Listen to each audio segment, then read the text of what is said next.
Good afternoon and Happy New Year. Welcome to the January 22nd, 2024 Boulder City Parks and Recreation Commission meeting. I call this meeting to order. Has the meeting minutes been posted in accordance with the Nevada Revised Statutes? Yes, it has. And do we have a quorum? It appears we do. Yes, we do. And with the roll call, I want to introduce our newest member, Don Racky. Welcome, Don. Thank you. And once again, welcome Sochi Skousen and Abby Francis joining our commission as well. Thank you. Please rise and join me in the Pledge of Allegiance. I pledge allegiance to the flag of the United States of America and to the republic for which it stands, one nation under God, indivisible, with liberty and justice for all.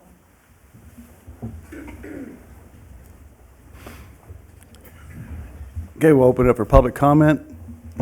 If anyone in the audience wishing to speak now is your opportunity. If anyone has any foresight to call in now is a good time to call in for public comment. And do we have any written comment? No written comments. Thank you. Hearing and seeing no one willing to make any public comment, we'll move on. Our first item for action is to approve the minutes from the November 27th, 2023 meeting. I'll move to approve. I have a motion to approve. Do I have a second? Second. All in favor? Aye. Any opposed? Those minutes are approved. Item number 2 for possible action and discussion is the appointment of the Parks and Rec Commission Chair and Vice Chair. Do we have any discussion or nominations for either one of those positions?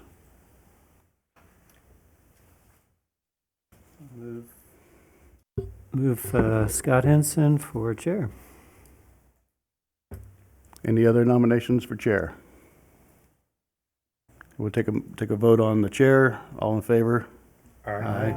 Any opposed? I guess I'll be the chair again. And do we have any nominations for vice chair? I'll nominate Rodney Woodbury for vice chair. Any other nominations? Okay, all in favor of Rodney Woodbury for vice chair? Aye. Any opposed? Yeah, congratulations again. Thank you. Moving on, item number 3 for possible action, be matters pertaining to the Muni Golf Course and the Boulder Creek Golf Course. First, we'll have a review and possible discussion about statistics and surcharge reports. Is that you? Yes, I will Okay. give you a verbal report. Do you guys have any questions about the reports that were in your packet? If not, I'll continue. And first, let me just say, Julie, Parks and Recreation Manager, but currently the acting Parks and Recreation Director until that position has been filled, which I anticipate that being hopefully by the next meeting, hopefully within the next couple of weeks. So if you need anything, you know where to find me. I'll be in my office like normal. So golf report, rounds and revenues are up at both of the courses. They continue to hit record levels. Shaper Golf is doing a great job managing the day-to-day activities and the course play and setting up tournaments. We do have NCAA tournaments coming up in May, which will be very exciting for the course. It'll be a nice showcase for Boulder City as well. Maintenance crews at the golf course have also been very busy. They are at Boulder Creek trimming a lot of the native desert landscaping. During the summer, that's often neglected because they're so busy mowing on a regular basis. So when the mowing slows down in the winter months, then they can concentrate a little bit more on that natural foliage and kind of removing it a little bit from where it's overgrown and on the cart paths, etc. Both courses will start spraying the first application of a pre-emergent, which is weed control for the courses. And at Muni specifically, they are working on a lot of leaf removal with a number of trees that they have on that course. Makes it great for summertime play with the shade, but it makes a lot of maintenance issues for the winter months. So they're definitely working on that, and they're also working on trimming the trees, branches, and weed eating throughout the course. Turf Tech, under the direction of Matt Atkin and Byron Hines, really take pride in the maintenance that they do at both of the courses, and we really appreciate the work that they have been, work that they put in at the courses. A recent capital improvement project that was completed at the Boulder, the Boulder Creek was sand bunker repairs and basically renovation. They had some of the sand bunkers that really needed to have a new lining put in. The rocks from underneath the sand traps have been, coming up. So they redid all of one of the green sides bunkers at the Boulder Creek Golf Course. Capital improvement projects right now at the municipal golf course are kind of on hold with the upcoming turf reduction and new irrigation project that'll take place at the municipal golf course. So that is the update right now. Any questions regarding the golf courses? Yes, sir. Do they have the design completed for the turf reduction at the muni course? They do not have the design completely completed. They have submitted 3 different plans with different levels of the amount of turf to be reduced, and staff is working with them to come up with one design plan that will move forward, and there'll be some, community outreach and, of course, discussions with the people that live right around the golf course and get community input as well as council approval. Thank you. Mm-hmm. Yes, So my question is, I've noticed over at Boulder Creek, there's been 2 of the police cameras over there. Have there been problems over there lately, or? I don't think, to my knowledge, there hasn't been any more, but what we are trying to do is to rotate those cameras on a regular basis to try to discourage any activity. So those will be rotated around. It was just weird just seeing both of them in the parking lot. It kind of caught my eye too, yes. But not really for a specific reason. We haven't had, a lot, or any that I'm aware of. I didn't know if somebody needed extra batteries for their car or Yeah, something. exactly, yes, Thank you. Anyone else, questions on golf courses? Okay, moving on to item number 4, for possible action, matters pertaining to the Recreation Division, including statistics and an overview from Program Coordinator Jennifer Spankling. Hello. Just going to talk about our Safe Keep program. It continues to be busy just in the mornings. We have between 35 and 40 kids every morning. We've been kind of trying to figure out what the afternoon is looking. It's almost half. It's about 20 kids a day. Some of the parents are saying because they get out of school later that parents are allowing their kids to walk home and then have not as long of a time to stay home by themselves. So we're kind of seeing that trend, but hoping to get more kids into the program, and they keep them busy and having lots of fun. Our fitness center manager said that numbers are up, which is typical for January. Everybody's got their New Year's resolution, but she says it's busier than ever, the busiest it's been since she's worked there. And I did see that she started in 2006, so it's on a very upward trend. Also, our functional fitness class continues to be one of our largest classes. It has also steadily grown year after year. Last January, we had 26 paid participants, and it grew consistently throughout the year, and this January had 36 registered for the class. Our largest month was November with 41 students, and this is a Monday, Wednesday, Friday, hour-long class taught by Mary Hinson. Mary is also working with Walt West with the fire department to offer a fitness test for seniors. It's something she did, I guess it was maybe 2 years ago, and it kind of helps assess the seniors where they are lacking. like where their strengths and weaknesses are, and then Mary can devise a special program for them to work on those areas. So she's looking to do that.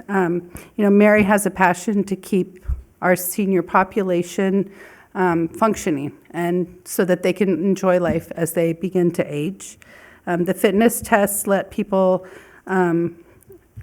know where their strengths and weaknesses are, and she's always amazed to see the improvements of her students, because she does it on her students before she takes it to like the senior center, and Walt wants to get that out some other places as well. In December, we put our mailbox for Santa letters out, and we received over 60 letters for Santa. And currently, we're in the process of planning our second annual Easter egg hunt. So far, we have Holy Rollers mini donuts that are going to be there. We've got 10,000 eggs stuffed with candy. And we have fun toys also to put out in the park for the kids. And Mike Pacini will be our master of ceremonies once again. And currently, I'm working on the March through August brochure, and it should be ready by the end of the month. Does anybody have any questions for me? What are the ages again on the Easter egg hunt? Last year, we did 2 through 4. I think there was maybe some younger ones, which is fine. It's just they need to be able to move around to get the eggs. And then the older one was 5 through 7 or 8. Just trying to remember. Yep. Anything else? Thank you. Thanks, Thank Julie. you. Next, we'll have an overview of the youth and sports programs from Zach Murphy.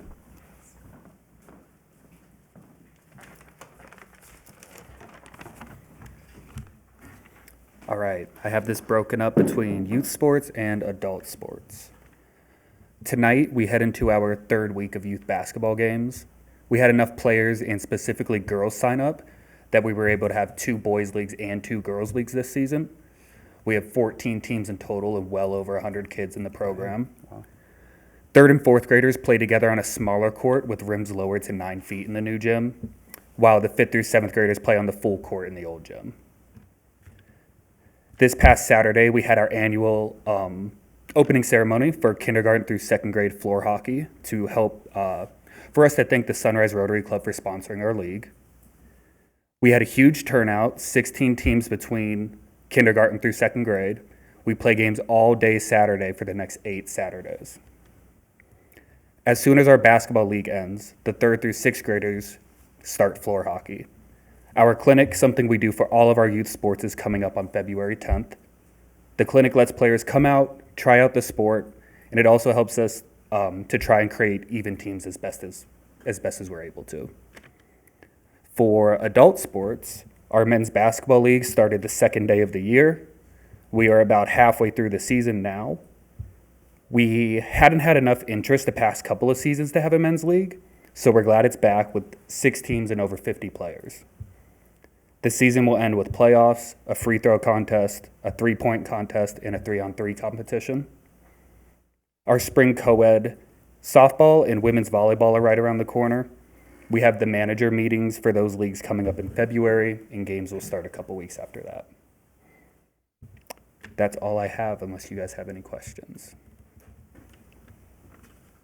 Thank you. Thank you. Next, we have an overview from Parks and Recreation Acting Director Julie Calloway regarding the Recreation Administration. Thank you. I just have a couple items to report. I did leave the master plan or the master special event list on the dais for you, which highlights the current events that we have on the books for the next 12 months.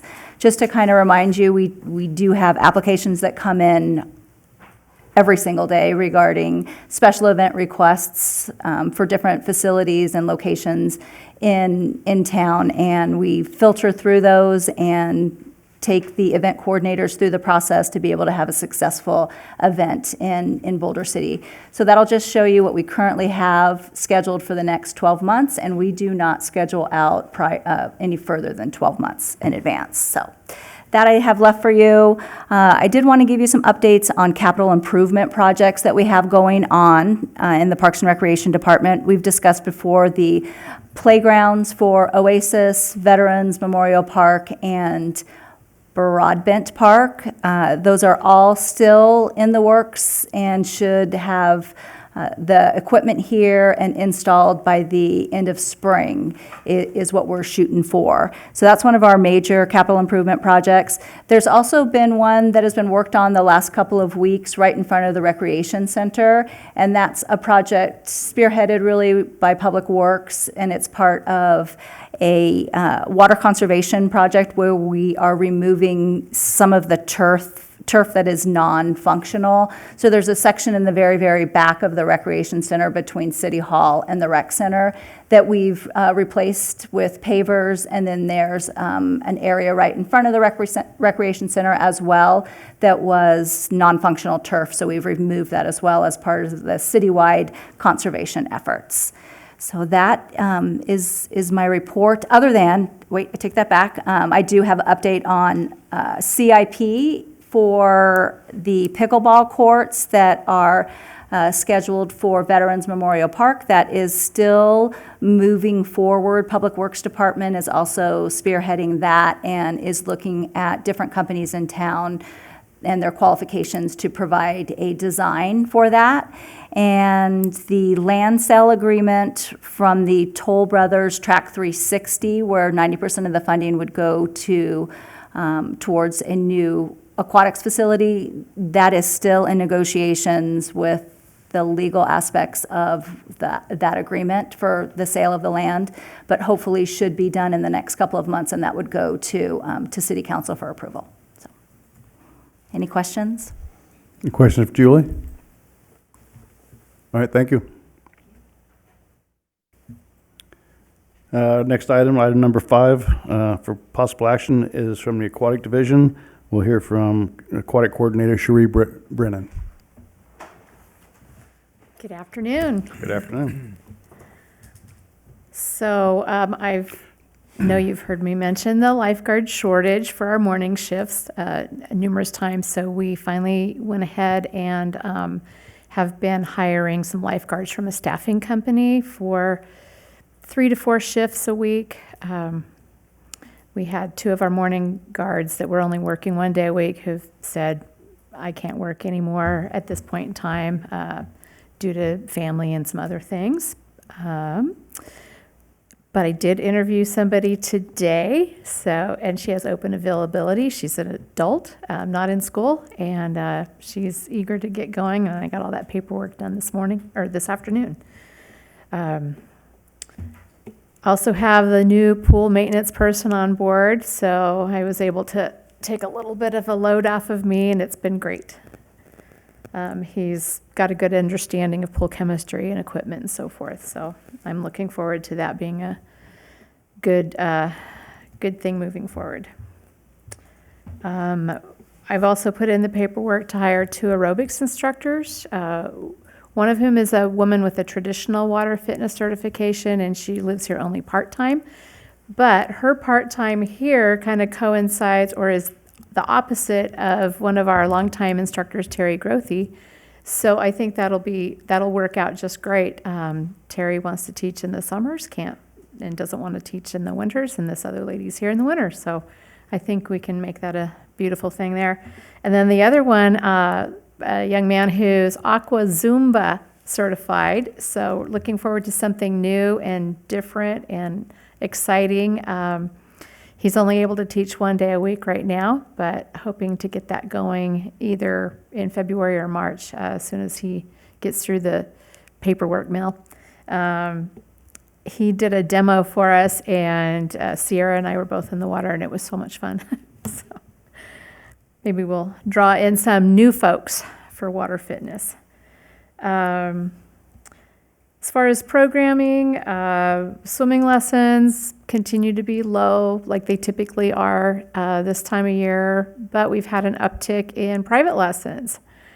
So that's been a good thing. We've got 2 or 3 of our instructors who are doing a really good job with that. And then one of our She's actually a Metro police officer. She teaches some upper level classes in the evenings. Let's see, Boulder City, the Heat Wave, ECH, they continue with their practices Monday through Friday. They have about 25 on their roster. And then next month, the high school swim team starts their practices. We had I can't just call it a canned foods drive. We had a canned foods or non-perishable plus essentials drive in December. We collected about 40 pounds of goods and took that over to emergency aid. We had a new chemical controller installed on the 27th of December. And we have a new igniter for the pool heater that's going to be installed this Thursday. We had a little issue. It started out with the wind, when we had that wind a couple weeks back, and this igniter just couldn't recover from that apparently. So that's in the works. And that is all I have. Do you have any questions for me? No, I guess not. All right, Thank you, Cherie. Item number 6 for possible action is from Acting Director Julie Callaway regarding Bootleg Canyon. Thank you. For starters, I want to shout out to our city clerk's office because we are now streaming live. I don't know what they did, but they did some magic. So, hi, public. Okay, so Bootleg Canyon. I do have some news to report regarding the aerial trail system, what was formerly known as the zip lines. There was an inspection completed in October, and basically the bottom line says that there are no major issues or any observations that would prevent an eventual another lease for that and another company to possibly come in and start up that business again. So what we're hoping at this point is to move forward with that process and seek a RFP proposal for somebody to come and start that back up again. So hopefully in the next couple of months, that'll go to City Council for approval with the RFP, and we'll see if we can't get that running again. Staff is currently looking for changes to the land management plan to be able to have that new contract up there. So in the meantime, we have lots of special events that are scheduled up there. We have races 2 or 3 weekends a month, and then usually we have a skills clinic where an organization or a business will come in and they'll do small clinics to teach bike riders how to do mountain biking. So we have a lot of activities going on there, and the addition of the aerial trail coming back would just add more to the facility. So That's good news with that trail system. That was exciting. Do you think that new RFP will require a contact station or a visitor center or whatever it was that there was some part of that contract before that required a structure or something like that? So the previous contract had several different layers to it, which included a information center, concession building, them to build the road. So I don't anticipate upfront it being that extensive. I think for now, what the city's immediate desire would be is to have the equipment that is up there being able to be used again, would be the immediate draw. Good. Anything else regarding Bootleg Canyon? Was there an outdoor adventure commercial project that was being planned by city council or as a zoning issue? Or did I not read that in the local news? So the only thing that comes to mind when you say that is that the Chamber of Commerce is doing a outdoor... And Adventure Center, I think it is. Thank you, Adventure Center, yes, an Adventure Center, something along those lines. I think the premise is to have several different outdoor recreation companies be housed at the Chamber of Commerce site, and them being able to facilitate outdoor recreation from one area within Boulder City. So I will maybe be able to report more on that and share more information, although that's not really in our wheelhouse, but I do have a meeting with Jill Lagan tomorrow afternoon to kind of find out more about it. Okay, thank you. Very good. Anything else? Thank you. Item number 7 is for possible action is the Parks and Recreation Commission reports and possible suggestions concerning facilities, maintenance issues, various operations, and community events. So, any members have comments, suggestions? Go ahead, Chad. I've got a quick statement from parents on youth sports. I know that some leagues have 2 games a week, and the use of practice or facilities for practices are limited. And I know the master plan had some statement about practicing during seasons as a potential, but since my kids have been in youth sports, it's very limited, if at all, practice during the season. And I think that most parents that I talk to think that for them to have practices with their teams during the season would be beneficial for them to learn the game and improve. So just wanted to put that out there.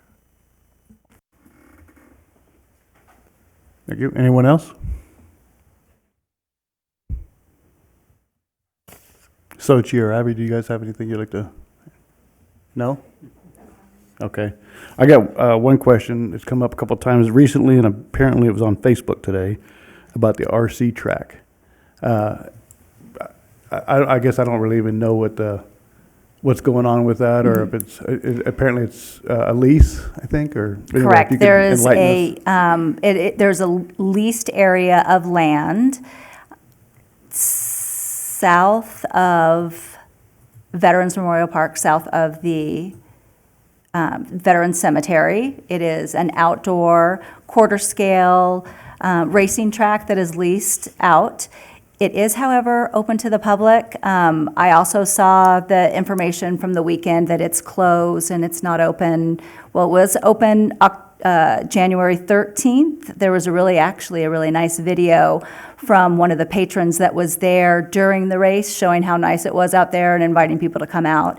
It'll also be open again this Saturday. So while it's not open every single day, it is open and it is operating. And I reached out to the leasees to see if maybe we could get a flyer out, and we'd be happy to post that on social media to kind of get the word out that yes, in fact, it is open. Maybe not every day, but here's the dates that it's open and when you can come by and check it out or participate.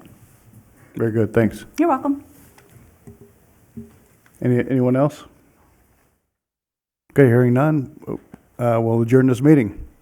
Oh, did I forget something? Round of public comment. I'm sorry, and you're maybe right, you're people, right. Maybe people will call in. Thank you. We'll open it up for public comment.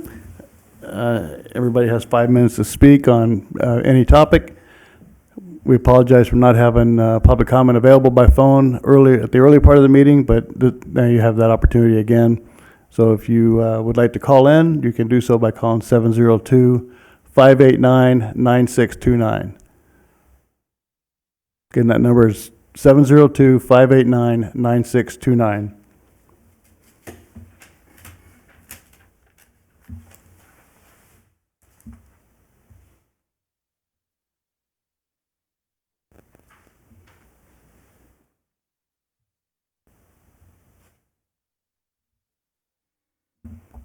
Again, this is the Parks and Recreation Commission's final comment period.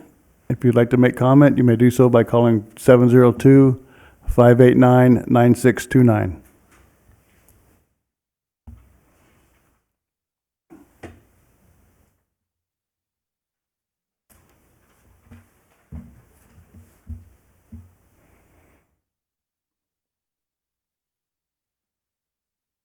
Okay, it appears we don't have any public comment. With that, now we'll adjourn the meeting.